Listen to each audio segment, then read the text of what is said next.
Hello students, हम अपने chapter में आगे बढ़ रहे हैं। तो आज हम देखेंगे इल्यूस्ट्रेशन 8.5, क्योंकि इसके रिलेटेड जो इक्वेशन है हमने अगली थियरी में देख लिया है, जो एडिशनल इक्वेशन हमने सॉल्व किया था उसमें, राइट। तो देखते हैं एग्जाम्पल में क्या दिया गया है और क्या फाइंड करना है, कैसे फाइंड करना है, समझते हैं पहले, फिर ट्राई करते हैं। Clear? So let's see illustration 8.5. I am before 2 marks. The planet Mars has two moons, Phobos and Deimos. Planet Mars has two moons, Phobos and Deimos. Phobos and Deimos is the two moons of planet Mars planet. It is I am before GK. Okay. First, calculate the mass of Mars. उसके लिए आपको क्या दिया गया है? The Phobos has a period 7 hours 39 minutes and an orbital radius of 9.4 into 10⁻³ kilometre. ये value आपको दिया गया है। Phobos has a time period जो दिया गया है वो time period 7 hours 39 minutes and an orbital radius of 9.4 into 10⁻³ kilometre. First case है, in the first case calculate the mass of Mars. Okay, वो फाइंड करना है। सेकेंड केस में क्या है तो देखो, assume that Earth and Mars move in circular orbits around the Sun, with the Martian orbit being 1.52 times the orbital radius of the Earth. What is the length of the Martian year in days? Second case हम बाद में discuss करते हैं, तो पहले हम देख लेते हैं फर्स्ट केस। समझने से पहले हम यहाँ पे दोनों केस को अलग के हिसाब से करेंगे, सॉल्यूशन के हिसाब से लिख लेते हैं। पहले वैल्यू क्या दी गई है वो हम लिख लेते हैं यहाँ पे। देखो, तो a planet Mars has two moons, Phobos and Deimos, उसमें से calculate the mass of Mars दिया क्या है? Phobos has a time period, तो time period of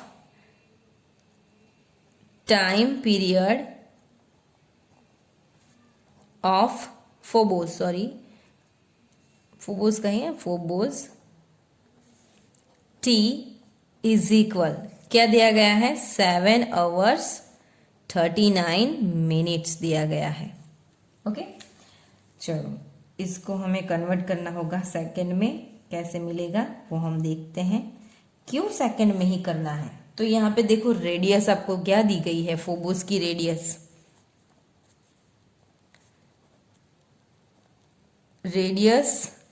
of Phobos is R is equal क्या दिया गया है? 9.4 इंटू 10⁻³ किलोमीटर। 9.4 into 10⁻³ kilometre. तो अभी देखो, आपको जो रेडियस दी गई है वो 9.4 इंटू 10⁻³ इन यूनिट किलोमीटर। तो यहाँ पे MKS यूनिट आएगा टाइम पीरियड के हिसाब से। टाइम पीरियड आपको आवर्स और मिनट में दिया गया, उसको सेकंड में क्यों करना है? Because kilometre is the MKS unit में यहाँ पे कन्वर्ट करना है। तो सेकंड में कितना मिलेगा यहाँ पे? सोचो 7 hours का सेकंड कितना रहेगा और इसकी तो मिनट की सेकंड कितनी रहेगी? तो कैसे काउंट करेंगे हम? पहले देख लो। तो 1 hour is equal how much second? 3600 second, right. 3600 second. तो 7 hour is equal how much? तो 7 मतलब 3600 इंटू 7 सेकेंड हुआ। सेम हियर, तो ये इतना आया, यहाँ पे हम लिख लेते हैं। तो 7 इंटू 3600 इतनी सेकेंड हुई, राइट। प्लस उसमें क्या हम ऐड करना है? तो मिनट। तो मिनट में देखो, 1 minute is equal how much second? 60 second. 1 minute is equal 60 second. तो हमारे पास कितनी है? 39 minute is equal how much? तो 60 इंटू 30, राइट। तो हम लिख लेते हैं यहाँ पे प्लस 39 इंटू 60। क्लियर? अब इसका जो भी कैलकुलेशन आता है वो आपको खुद फाइंड करना है, यहाँ पे लिखना है। क्लियर? तो ये आई थिंक ये आपको समझ में आ गया होगा, तो मैं साफ कर देती हूँ। क्लियर? ओके, तो आपको कैसे आया ये समझ में आया। तो टाइम पीरियड है और रेडियस भी आपके पास आ गया है। Now calculate the mass of Mars, हमें मास ऑफ मार्स फाइंड करना है। मास ऑफ मार्स, तो उसके लिए हम कौन सा इक्वेशन यूज करेंगे। अब मास ऑफ मार्स, तो आप यहाँ पे हमारे पास जो वैल्यू है उसके हिसाब से हम देखें तो फिगर हमारी कैसी रहेगी। ये मास है, मार्स है, इसके अराउंड क्या, तो उसके दो मून्स है फोबोस और डेल्मोस, तो वो रोटेट करेंगे फोबोस और डेल्मोस, तो उसके बीच भी ग्रेविटेशनल फोर्स लगेगा। तो ग्रेविटेशनल फोर्स के हिसाब से अगर हम इक्वेशन यूज करें तो कांस्टेंट हमें चाहिए capital G. Okay, here is the capital G is equal how much value 6.67 into 10 raised to minus 11 Newton into meter square divided by kg square, right? Newton into meter square divided by kg square. Clear? चलो इतनी value आ गई। अब let's see again figure. Mars और Phobos डेल्मोस यहाँ पे उसके और चक्कर लगाते हैं, तो यहाँ पे कौन सा equation, which law can use in this figure time period के हिसाब से, Kepler's third law which is law of time period. Okay, क्योंकि टाइम भी दिया गया और रेडियस भी दिया गया, तो आपको मास फाइंड करना उसके हिसाब से। तो फ्रॉम दी लिखेंगे, from the Kepler's law, third law of Kepler's, third law Kepler's, क्या मिलेगा, third law of Kepler's which is T square proportional R cube. Okay, तो ये थर्ड लॉ ऑफ Kepler's है, law of time period. Okay, तो यहाँ पे हम देखते हैं टी स्क्वेयर, और ये जो इक्वेशन है मैंने लास्ट थियरी में डिस्कशन किया था एडिशनल इक्वेशन में, कि ये जो है टी स्क्वेयर जो प्रोपोर्शनल आर क्यूब, इस पे से एक इक्वेशन बनता है T square is equal K, constant use करें R cube, where K is equal क्या थी value, 4 square by G M E, ये उसकी वैल्यू हमें मिली थी, राइट। ये हमने डिस्कशन किया है थियोरी में एडिशनल टर्म में। बट यहाँ पे हमें to find the mass of Mars, तो यहाँ पे मास ऑफ अर्थ की बजाय हम क्या लेंगे, मास ऑफ मार्स लेंगे। यहाँ पे स्मॉल m लिख लिया है मैंने। ओके, तो ये वैल्यू हम इसमें लिख रहे हैं, वेर तो T square, so T square is equal 4 square by G M M into R cube. चलो ये इक्वेशन मिल गया। क्या फाइंड करना है हमें, मास ऑफ मार्स फाइंड करना है। तो एम एम को सब्जेक्ट बना लो, यहाँ पे एम एम को सब्जेक्ट बना लेते हैं हम। यहाँ पे एम एम इज इक्वल क्या मिलेगा हमें, एम एम को सब्जेक्ट बनाएंगे तो 4 पाई स्क्वायर बाई जी, और ये टी स्क्वायर जो है वो नीचे आ जाएगा, इंटू आर क्यूब। तो हम लिख लेते हैं 4 pi square into R cube by G into T square. Okay, तो ये वैल्यू मिल गया, इक्वेशन मिल गया हमें, जिसमें हम वैल्यू रखेंगे यहाँ पे। तो 4 इंटू 3.14 का स्क्वायर इंटू आर कितनी है हमारे पास रेडियस, 9.4 इंटू 10⁶, 9.4 इंटू 10⁶ का cube divide by G 6.67 into 10⁻11 multiply T square time period. तो आपको यहाँ पे जो भी वैल्यू मिलेगी वो आपको यहाँ पे पुट करनी है, क्लियर। और जो भी आंसर आता है वो आपको केजी में फाइंड करना है, which is mass of Mars, clear. तो मास ऑफ मार्स आपने फाइंड कर लिया, केजी में जो भी आंसर आएगा वो आपका आंसर रहेगा। चलो ये तो फर्स्ट केस हुआ, यहाँ पे एग्जाम्पल में calculate the mass of Mars, वो हमने फाइंड कर लिया। अब सेकंड केस, तो सेकंड केस देखो, सेकंड केस में क्या फाइंड करना है हमें, तो पहले वैल्यू समझो। सेकंड केस में देखो, तो assume that Earth and Mars move in circular orbits around the sun. Now assume, Sidhi figure यहाँ पे मैं समझा रही हूँ, ये सन है और अर्थ, यहाँ पे अर्थ है, मान लो यहाँ पे मार्स है। अर्थ और Mars both are around the move around the sun, clear. with the Martian orbit being 1.5 times the orbital radius of the Earth. Martian orbits is 1.52 times the orbital radius of the Earth. इसकी radius यानी कि ratio दिया गया है दोनों का. What is the length of the Martian year in the days? ये यहाँ अर्थ की रेडियस, ये मार्स की रेडियस हुई, राइट? तो ये इससे तो डबल ही हुई, क्लियर, डबल हुई. लेकिन यहाँ पे जो वर्ड दिया गया है वो रेशियो के हिसाब से है.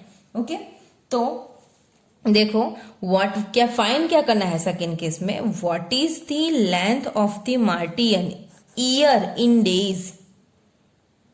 मार्टियन ईयर इन डेज यानी Martian year time period TM in days how much, वो आपको फाइंड करना है. क्लियर? तो वो हम देखते हैं कि कैसे फाइंड करना है और कौन सा इक्वेशन हम यूज करेंगे. तो again see here figure, both are rotated around the sun. तो अगेन टाइम पीरियड का ही हम इक्वेशन यूज करेंगे यानी कि केपलर्स थर्ड लॉ. तो Kepler's third law again use करेंगे from the third law of Kepler's. T square is equal, directly मैं लिख रही हूं k into R cube, where take k is equal constant और 1. यहां पे वापस वैल्यू नहीं पुट करनी हमें, राइट? चलो ये हो गया. तो T square is equal R cube. चलो take ratio of this equation for time period of Earth and time period of Mars, radius of Mars and Mars to the, क्योंकि फिगर के हिसाब से radius of Mars to the sun, radius of Earth to the sun. Okay, तो ratio take करेंगे हम. सो जिसका find करना है वो हम पहले लेंगे यहाँ पे. So T M time period of Mars square divide by time period of Earth square is equal radius from और distance from Mars to the sun का whole cube divide by radius of Earth to the sun cube, right? चलो क्या find करना है. See here, Martian year in the days. Martian year in the days. Okay, तो वो हमें find करना है. तो उसके लिए हम टीएम को सब्जेक्ट बनाएंगे यहाँ पे. तो TM square is equal R M S by, ये होल करके ले लेते हैं, ई एस का whole cube in multiply TE square. Clear? चलो तो टीएम स्क्वायर निकाल लेते हैं हम. टीएम तो यहाँ पे क्या हो जाएगा, R M S by R E S का क्यूब तो है, डिवाइड बाई ये स्क्वायर है तो यहाँ पे रूट भी आ जाएगा, 3/2 मल्टीप्लाई टीई स्क्वायर निकल जाएगा, राइट? चलो here is the, put the value in this example. तो यहाँ पे देखो ये जो वैल्यू है टीई, दोनों देखते हैं यहाँ पे. आर एम एस यानी कि डिस्टेंस, तो orbital radius, sorry here is see Mars move in the circular orbits around the Sun, Earth and Mars, with the Martian orbits being 1.52 times the orbital radius of the Earth. यानी कि Mars की जो radius और अर्थ की जो radius है वो ratio के हिसाब से यहाँ पे हमें यूज करनी है. तो यहाँ की जो ये जो वैल्यू है मैं यहाँ पे लिख रही हूँ, तो देख लेना यहाँ पे लिख रही हूँ यहाँ पे. ओके, लाइन ड्रॉ कर लेती हूं मैं. तो is equal T M is equal, यहाँ पे देखो तो R M S by R E S की जो वैल्यू है आपको 1.52 रेशियो के हिसाब से यूज करनी है, 3/2 multiply time period of Earth in days, because we find in days answer. तो time period of Earth in days how much, 365. Okay, 365. तो जो भी आता है आंसर वो आपको फाइंड करना है. टाइम पीरियड इन डेज जो आंसर आ जाएगा आपका. क्लियर? तो ये एग्जांपल हुआ 2 मार्क्स का जो आईएमपी है एग्जाम के लिए. तो प्रैक्टिस करो, नोट्स बुक में अच्छे से लिखो. अभी हम दूसरा एग्जांपल देख रहे हैं, इल्यूस्ट्रेशन 8.6. इल्यूस्ट्रेशन हमारा है 8.6 which is also IMP in 2 marks. Okay, तो अच्छे से देखो यहाँ पे हम पहले एक्सप्लेन कर रहे हैं यहाँ पे कैसे करना है वो. तो क्या फाइंड करना है और कौन सी वैल्यू दी गई है वो साथ में ही हम देख लेते हैं। यहाँ पे वेजिंग द अर्थ, यानी कि अर्थ का हमें वेट फाइंड करना है, मास फाइंड करना है। क्या वैल्यू दी गई, तो you are given the following data where G, small G is equal 9.81 metre per second square, RE radius of earth is equal 6.37 into 10⁶ meter. The distance to the moon R is equal 3.84 into 10⁸ meter and the time period of the moon's revolution is 27.3 days. ये 27.3 days moon का जो है time period वो हम theory में देख चुके हैं, राइट। ये फिक्स वैल्यू है। तो ऐसे भी एग्जाम्पल आएंगे जिसके चीज में ये आंसर हमें फाइंड करने पड़ेंगे। Okay, obtain the mass of the earth ME in 2 different ways. Mass of the earth find in 2 different ways. तो हम देखते हैं कौन से दो यहाँ पे डिफरेंट वेज दिए गए हैं। First, you are given the following data, G is equal 9.8 metre per second square, एक वैल्यू हुई हमारे पास। दूसरी radius of earth 6.37 into 10⁶ metre. Okay, यहां तक का ये फर्स्ट हमारा केस है, याद रखना। ओके, उसके बाद देखो the distance to the moon, तो मून और अर्थ दोनों का अलग से केस है। फर्स्ट जो डेटा का दिया गया है G और RE पे से एक RE जो एक केस हमारा बनता है, और दूसरा है मून और अर्थ का एक केस बनता है। तो दोनों डिफरेंट केस में हमें इसका मास फाइंड करना है अर्थ का।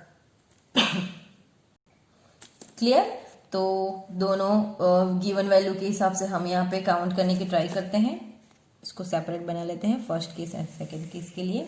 तो देखो, for first case and solution साथ में ही लिखते हैं। तो फर्स्ट केस में जो गिवन वैल्यू है वो G is equal 9.8 metre into second minus square, right. और RE radius of the earth which is 6.37 into 10⁶ metre. Okay, और ग्रेविटेशन है और रेडियस ऑफ द अर्थ है, तो ग्रेविटेशनल कांस्टेंट हमें यूज करना है यहाँ पे 6.67 इंटू 10⁻11। और ये लिखना है नहीं लिखना है, ये हम इक्वेशन पर से भी लिख सकते हो, newton into metre square into kg minus square. Okay, चलो ये हो गया। अभी तो G और RE और कैपिटल G तीनों इक्वेशन और साथ में जो फाइंड करना है ME इन डिफरेंट वेज, तो तीनों ये 4 वैल्यू जिसमें आ जाती है वैसा इक्वेशन, तो वो कौन सा है, रिमेंबर कौन सा इक्वेशन है ऐसा ग्रेविटेशन के हिसाब से। तो acceleration due to gravity, acceleration due to gravity G is equal क्या है, तो G ME by RE square, ये एक इक्वेशन है हमारे पास। ओके, तो इस पे से हमें क्या फाइंड करना है, जिसमें capital G, small g, RE और ME जो फाइंड करना है, सारी वैल्यू आ जाती है इसमें। तो उसको सब्जेक्ट बनाओ, ME को मास ऑफ अर्थ फर्स्ट वे के हिसाब से हम फाइंड कर रहे हैं यहाँ पे। तो ME इज इक्वल क्या मिलेगा, तो G into RE square by capital G। Clear. चलो, put this value in this equation and find the answer. Clear, in kg। Okay, put this value in this equation and find the answer kg in kg। Okay, mass of Earth. चलो, ये तो first case हो गया। तो second case कौन सा है, तो सेकंड केस के हिसाब से देखो अभी क्या दिया गया है वो। तो see here, the distance to the moon, देखो अभी एग्जांपल देखो, the distance to the moon R is equal 3.8 into 10⁸ meter and the time period of the moon's revolution is 27.3 days. So obtain the mass of the earth ME in 2 different ways. First case हमने find किया, second case. तो second case में आपको दिया गया है distance of the two the moon, यानी radius R जो दिया गया है मून के लिए, हम RM ले लेते हैं, ठीक है। RM for moon 3.84 into 10⁸ metre दिया गया है सेकंड केस में। दूसरा, time period of the moon TM is 27.3 days. 27.3 days. Now see here, radius in meter, time is in days. तो हमें कोई भी एक यूनिट चूज करना पड़ेगा, राइट? CGS MKS जो भी, लेकिन मास फाइंड करना है तो हम केजी में ही फाइंड करेंगे, तो हम यहाँ पे MKS ही बनाएंगे. ओके, तो मीटर में तो दिया ही गया है आपको ये, तो MKS के हिसाब से ले लो. ये जो है वो सेकंड में हम करेंगे. 27.3 डेज कैसे मिलेगा हमें, सोचो. 1 डे यानी, ध्यान से देखना है यहाँ पे, 1 डे यानी हाउ मच आवर, 24 आवर.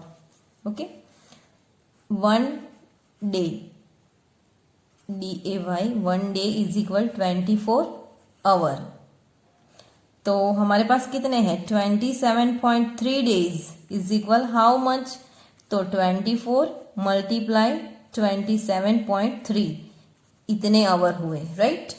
इतने आवर हुए. Now 1 our is equal how much second, 3600 second. 1 our is equal 3600 second. तो 27.3 our is equal how much, कितना रहेगा, तो 3600 इंटू 23.7 सॉरी इंटू 24 आवर, 24 बराबर. तो इतनी सेकंड आपको मिलेगी यहाँ पे, तो वो वैल्यू हम यहाँ पे लिख लेते हैं. ठीक है, ये सिर्फ समझने के लिए है, वैसे आपको ये आता ही होगा, सिर्फ समझा रहे हैं. तो कुल मिला के जो हमें सेकंड मिल रही है यहाँ पे कितनी मिली है, 27.3 इंटू 24 इंटू 3600 सेकेंड. ओके, इतने डेज के आवर के हिसाब से हम ले रहे हैं. ओके, आवर का सेकेंड में उसके हिसाब से कन्वर्ट किया है यहाँ पे हमने. तो इसका जो भी आंसर आता है वो आपको फाइंड करना है. तो TM आपको सेकेंड में मिल जाएगा. चलो, अभी तो रेडियस है, टाइम पीरियड है. ओके, फाइंड क्या करना है, मास ऑफ अर्थ फाइंड करना है. अब यहाँ पे हम ये इक्वेशन तो ले नहीं सकते क्योंकि इसमें टाइम पीरियड नहीं यूज हुआ है. तो हम कौन सा इक्वेशन यूज करेंगे, Kepler's third law. Okay, from third law of Kepler's, T² is equal K into R cube, बराबर, K इंटू R क्यूब. तो K की वैल्यू 4π², ये आपको पता ही है, GME इंटू R क्यूब, बराबर. Again make subject GME is equal, तो 4π² by G into T² into R cube. तो आपके पास इक्वेशन आ गया है. Now put the value in this equation. आपके पास सारी वैल्यू अवेलेबल है and find the answer. Okay, ME is equal in kg. Clear, right, in kg. Okay, तो ये भी 2 मार्क्स में IMP है एग्जाम्पल. दोनों में एक ही इक्वेशन यूज करके आपको करना है. सेम ही है, केपलर्स थर्ड लॉ याद रखो और थोड़ा वैल्यू समझो, जो एग्जाम्पल है उसकी वैल्यू समझ लो तो आपको आइडिया आ जाएगा कि कौन सा इक्वेशन यूज करके फाइंड करना है. अभी हम इसके बाद का, अभी जो देखे हमने 8.5 और 8.6, इसके बाद का जो एग्जाम्पल है 8.7, वो हम कंटिन्यू के साथ में ले रहे हैं. Okay,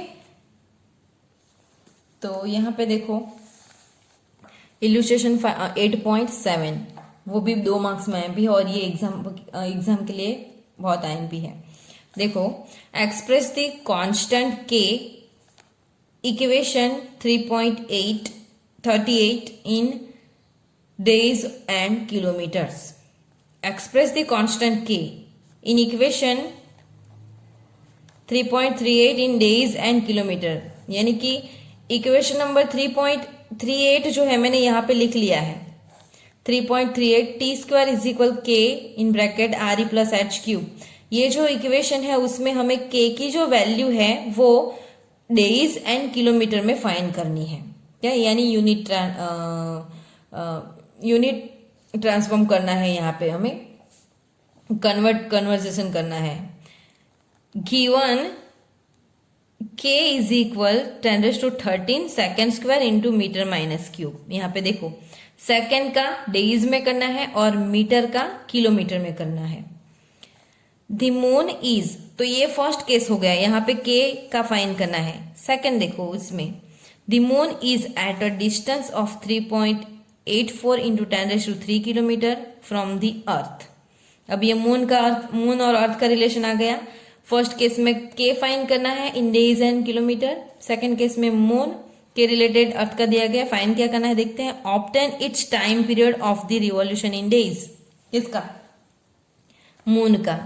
the moon is at a distance of 3.84 into 10⁻³ kilometre from the earth. Obtain its time period of revolution in days. मैंने बोला आगे के एग्जाम्पल में कि कोई ऐसा एग्जाम्पल हो सकता है कि जिसमें मून का हमें टाइम पीरियड फाइंड करना है इन डेज। तो आंसर तो आपको पता ही है 27.3 डेज, लेकिन कैसे आता है वो हमें फाइंड करना है। क्लियर। तो यहाँ पे भी दो केस बन रहे हैं, तो दोनों केस हम 1 बाय 1 फाइंड करेंगे। तो देखो पहले कौन सी वैल्यू दी गई है वो हम ले लेते हैं सॉल्यूशन के हिसाब से। तो here is the express constant k in equation 3.38। तो इक्वेशन 3.38 के हिसाब से Kepler's second law t square is equal k r e plus h cube, equation number 1। This is the Kepler's third law, k into R cube, ये height h के हिसाब से दिया गया है इसलिए। Okay, this is first equation. उसी के साथ ये जो है इसमें वैल्यू जो दी गई है आपको वो है कि वेर k इज इक्वल कितना है 10⁻³ सेकेंड स्क्वायर बाय, यहाँ पे मीटर इंटू माइनस क्यू है तो हम डिवाइड ले लेंगे तो वो प्लस हो जाएगा metre cube, equation number 2। Clear. तो ये फर्स्ट इक्वेशन है कैपलर्स थर्ड लॉ, जिसमें से k की वैल्यू आपको डायरेक्टली यहाँ पे दी गई है। ओके, जब अब यहाँ पे जो वैल्यू दी गई है उसमें second square which is convert in days, metre cube which is convert in kilometre, तो हम दोनों यहाँ पे 1 बाय 1 करेंगे। Okay, so first this is first case right. तो यहाँ पे देखो, चलो कैसे करेंगे हम सेकेंड का डेज में। तो पहले तो डेज याद करो, डेज। ओके, तो यहाँ पे 1 डे यानी कितनी सेकेंड रहेगी पहले तो वो हम फाइंड, इसका उल्टा पहले फाइंड करेंगे कि 24 hours is equal how much second. 24 hours, sorry एक मिनट, अच्छे से समझना यहाँ पे। 1 our is equal how much second, 36। एक मिनट, 1 आवर नहीं,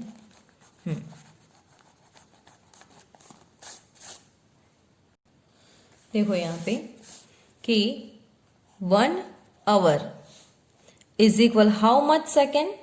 1 our is equal 60 minute, but second कितनी होगी तो 3600 सेकेंड हुई। ओके, तो 24 our is equal how much, तो 24 इंटू 3600 सेकेंड राइट। अब देखो यहाँ पे कि 24 आवर यानी 1 डे राइट। तो यहाँ पे हम लिखते हैं 24 आवर यानी 1 डे, तो साथ में इतनी सेकेंड भी आ ही जाएगी हमारी राइट। तो 24 into 3600 second is equal 1 day right. 24 hour में के साथ इतनी सेकेंड आ जाएगी राइट, सेकेंड के हिसाब से हम ले रहे हैं तो 1 डे। तो 1 second is equal how much, 1 second is equal how much day, तो 1 into 1 divide by 24 into 3600 days, इतने डेज मिल जाएंगे हमें। 1 आवर इज इक्वल इतनी सेकेंड, तो 24 आवर इज इक्वल इतनी सेकेंड हुई, तो इतनी सेकेंड जब होगी तो कितना डे होगा 1 डे। तो हमें कितनी सेकेंड चाहिए यहाँ पे, तो सेकेंड का ही हमें करना है डेज में कन्वर्ट। हमारा एग्जाम्पल जो है second is convert in days right. तो 1 second is convert in days which is 1/24 into 3600 days. Clear? तो वो हम यहाँ पे लिख लेते हैं कि ये सिर्फ जानने के लिए ही है, समझने के लिए, लेकिन आपको ये जीके के लिए भी ये अच्छा रहेगा आपके लिए. लिख लेते हैं 1 hour is equal 3600 second. 24 hour is equal how much? तो 24 into 3600 सेकेंड. अब इतनी सेकेंड है. Now 24 into 3600 second is equal 1 day, right? तो 1 second is equal how much? तो 1 divide by 24 into 3600 days. Okay, क्या इतना डेज होगा? 1 second is equal. क्लियर? ये तो कन्वर्ट हुआ सेकंड का डेज में. अब मीटर का हमें किस में करना है? Metre is convert in kilometre. चलो तो किलोमीटर के हिसाब से हम लेते हैं अभी. चलो तो यहाँ पे मीटर का किलोमीटर में ये फर्स्ट. ओके, तो देखते हैं 1 kilometre is equal how much metre? तो वी नो किलो यानी 1000 मीटर, राइट? तो इसका उल्टा 1 metre is equal how much kilometre? Kilometre कितना आता है? 1 मीटर इज इक्वल 1/1000 किलोमीटर. कितना आता है? 1 मीटर इज इक्वल 1/1000 किलोमीटर, यानी कि 1/10³ किलोमीटर. 1 metre is equal. चलो यहाँ पे 1 सेकेंड का डेज मिल गया और 1 मीटर का भी किलोमीटर मिल गया. तो ये दोनों वैल्यू हम इक्वेशन नंबर 2 में रखेंगे. Now put both values 1 second and 1 metre is in equation number 2. तो इक्वेशन नंबर 2 क्या है हमारा? k is equal 10⁻13. ये तो वैल्यू है यानी कि रहेगा ही. सेकेंड स्क्वायर यानी 1 सेकेंड की जो वैल्यू है कितनी है? Multiply 1/24 into 3600 whole square, right? Metre cube divide term है, उसको हम मल्टीप्लाई में ले लेते हैं. तो कितना आएगा? तो यहाँ पे देखो 1/13 किलोमीटर हमें मिला है. 1 मीटर इज इक्वल, तो ये जो ऊपर चला जाएगा तो माइनस आ जाएगा, राइट? माइनस आ जाएगा, लेकिन यहाँ पे डिवाइड टर्म है ऑलरेडी. तो यहाँ पे कितना डायरेक्टली हम यहाँ पे लिख लेते हैं 10⁻³ kilometre. 1 metre is equal 10⁻³ kilometre. अब 10⁻³ यहाँ पे ले लो, मल्टीप्लाई 10⁻³ ये डेज में आया और ये किलोमीटर में आया. तो यहाँ पे कैसे रहेगा? 10⁻³ multiply 1 divide by 24 into 3600 whole square multiply. अब क्या आ जाएगा आपका? ये ऊपर चला जाएगा तो 10 इसका सॉरी ये क्यूब ही है, मीटर क्यूब है इसलिए. तो इसका 10⁻³ का क्यूब आ जाएगा. अभी ये ऊपर जाएगा ना, तो +3 का क्यूब. ओके, तो किलोमीटर. यहाँ पे अब आपका जो भी है वैल्यू, उसका आपको सॉल्यूशन निकाल के के का आंसर लाना है. क्लियर? तो जो भी आता है वो कौन से यूनिट में है आएगा?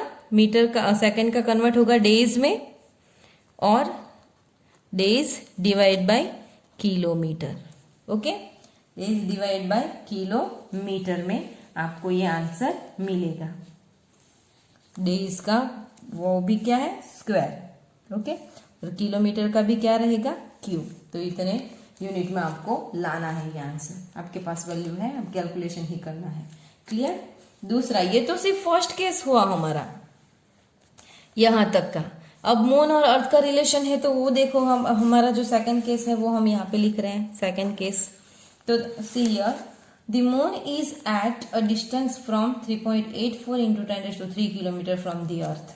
यानी कि radius of the moon from the earth RM, okay, which is 3.84 into 10⁻³ kilometre. इतना दिया गया है आपको. दूसरा, from the earth obtain the time period of the revolution in days. Time period of moon वो हमें फाइंड करना है. Clear? Time period of moon हमें फाइंड करना है. तो अब देखो यहाँ पे टाइम पीरियड फाइंड करना है. Again used Kepler's third law. So from third law of Kepler's, T square is equal के इंटू आर क्यूब, यहाँ पे आर एम क्यूब आएगा। चलो के की वैल्यू 4 पाई स्क्वायर बाई क्या आएगी जी एम ई, ये तो वैल्यू है हमारे पास, इंटू आर क्यूब। बट ये जो है के, ये के की वैल्यू आपको एग्जाम्पल के हिसाब से लिखना है, यहां से लिखना है। ये जो के की वैल्यू आपको आएगी यहाँ पे days into divide by kilometre की वैल्यू, वो यहाँ पे लिखनी है। क्लियर, यहाँ पे लिखो। तो क्योंकि अगर नहीं है तो मास ऑफ द मून वो चाहिए आपको, यहाँ पे मून के हिसाब से है, तो वो नहीं है हमारे पास। क्लियर, तो आपको के वही यूज करना है। तो के की वैल्यू यहाँ पे ये आप नहीं यूज कर सकते, into R cube, into R क्या है हमारा 3.84 इंटू 10⁻³ का क्यूब है, राइट। तो के की वैल्यू आपको इस फर्स्ट केस में से लिखनी है फाइंड करके। तो लास्ट में आपको टी स्क्वायर यानी कि रूट ये निकालोगे तो ये यहाँ पे रूट आ जाएगा, और स्क्वायर जो भी मिलता है फिर लास्ट में टी फाइंड करो इन डेज। ओके, तो वो डेज कितना है, मून का जो डेज है टाइम पीरियड इन डेज वो कितना है 27.3। ओके, तो इतना आंसर आपके पास होना चाहिए। पॉइंट के बाद डिजिट चेंज हो सकता है, उसके लिए डोंट वरी। क्लियर, लेकिन आंसर 27 पॉइंट के हिसाब से आना चाहिए। ओके, तो ये 3 एग्जाम्पल हमने देखे, 8.5, 6 एंड 7, तीनों एग्जाम्पल 2 मार्क्स में आईएमपी है। और ऐसे यूनिट कन्वर्जन वाले एग्जाम्पल आपके लिए बहुत आईएमपी है, तो अच्छे से प्रिपेयर करो, मेहनत करो और एग्जाम दो। Thank you.